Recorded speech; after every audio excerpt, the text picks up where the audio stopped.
Ok les amoureux de la nature, celle-ci est pour vous. Que faire si tu croises un serpent? Quoi? On peut faire autre chose que de sauter en arrière et de crier avec une voix très aiguë? Se retrouver face à un serpent peut être une expérience effrayante. Mais comment savoir s'il est venimeux et que faire s'il te mord? Pour les réponses à ces questions et plus encore, continue à regarder. Ne t'inquiète pas, la vidéo, elle ne va pas te mordre. Mais d'abord, n'oublie pas de t'abonner à notre chaîne et d'activer les notifications pour nous rejoindre du côté sympa de la vie. Les serpents peuvent être venimeux ou non.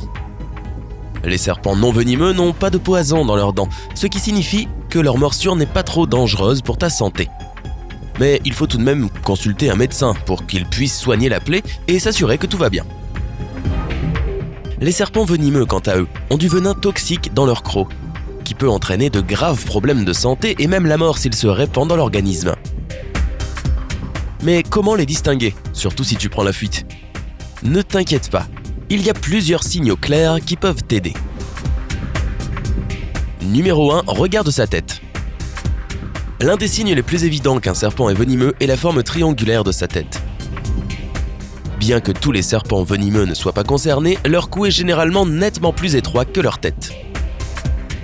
Les serpents non venimeux, à l'inverse, ont tendance à avoir une tête ronde dans la continuité du reste de leur corps. Numéro 2.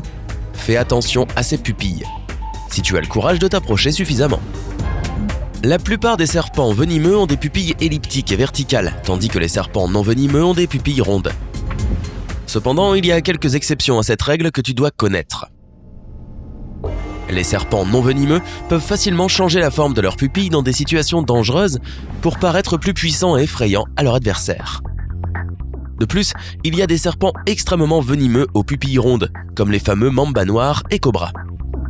Ne compte donc pas uniquement sur ce critère pour identifier le type de serpent auquel tu as affaire.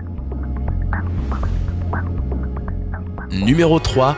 Examine l'espace entre ses yeux. Encore une fois, si tu es assez proche. Les serpents venimeux ont un petit avantage sur leurs cousins non venimeux quand il s'agit de chasser. Ils ont une fosse sensible à la chaleur qui les aide à localiser leur proie par rayonnement infrarouge. Plutôt cool, n'est-ce pas? Cet organe est généralement situé entre leurs yeux ou leurs narines, alors fais-y attention, s'il t'en laisse le temps. Numéro 4, observe sa couleur et son comportement. Les serpents venimeux sont souvent plus vifs, tant dans leur coloration que dans leur comportement. Si tu vois un beau serpent aux couleurs vives, il y a de fortes chances qu'il soit venimeux. Il y a quelques exceptions ici aussi, comme les couleuvres écarlates et les serpents laiteux. Ce sont des reptiles très colorés, mais ils ne sont pas venimeux du tout. Quant à leur comportement, les serpents venimeux sont connus pour siffler, sonner et être très agressifs. Numéro 5, observe sa queue. Hey, regarde ma queue pendant que je m'enfuis. Une autre différence importante dans l'apparence des serpents venimeux est leur queue. Plus précisément, c'est le motif de leur écaille qui doit retenir ton attention. On reconnaît toujours un serpent venimeux à une ligne visible séparant deux rangées d'écailles à l'extrémité de sa queue. Si tu ne vois qu'une seule rangée, tu peux respirer, ce serpent n'est pas venimeux. Numéro 6, fais attention à sa façon de nager. Oh mon Dieu, il a des flotteurs! Certains experts en reptiles affirment que la plupart du temps, les serpents venimeux peuvent être identifiés quand ils nagent. Ils préfèrent garder tout leur corps visible au-dessus de l'eau, tandis que les serpents non venimeux nagent avec leur corps immergé. Cependant, d'autres sources affirment que ce n'est pas toujours le cas. Donc quand tu vois un serpent d'eau, n'oublie pas de faire attention aux autres facteurs aussi. Ou bien sors de l'eau le plus vite possible. Maintenant que tu sais comment identifier un serpent venimeux, si tu en rencontres un par hasard, voyons ce que tu peux faire pour éviter cette mauvaise rencontre. Voici quelques mesures de précaution à prendre pour minimiser tes chances de te retrouver nez à nez avec cette bestiole. Numéro 1, protège ton jardin. Que tu vives à la campagne ou que tu aies une maison secondaire, la meilleure façon de tenir les serpents à distance est de se débarrasser de leur cachette préférée. Les herbes hautes et les branches tombées. Garde ta pelouse bien coupée et ta cour libre de tout débris. Pulvérise une solution d'ammoniac dans les parties éloignées. Les serpents ne supportent pas son odeur, si bien qu'ils ne s'en approcheront pas. Numéro 2, fais attention aux arbres et aux buissons. La clé, c'est de surveiller ses pas à la campagne, mais n'oublie pas non plus les arbres et les buissons. Comme les serpents peuvent se faufiler dans les arbres, tu risques d'être attaqué même si tu ne fais que passer par là par hasard. Sois prudent et ouvre l'œil en permanence. Tu as le droit de cligner des yeux de temps en temps, mais fais très attention. Numéro 3, choisis les bonnes chaussures. Les serpents n'aiment pas les crocs, pour d'évidentes raisons. Porte toujours des chaussures fermées chaque fois que tu décides de faire une promenade à la campagne ou dans les bois. Les tongs, les sandales ou tout type de chaussures ouvertes ne font que t'exposer davantage à une attaque. C'est pourquoi elles ne sont clairement pas le meilleur choix. Numéro 4, éteins les lumières. Si tu aimes le camping, voici une petite astuce pour éviter les serpents. Couvre toutes les sources de lumière lorsque tu te couches et n'oublie pas de secouer tes vêtements le matin.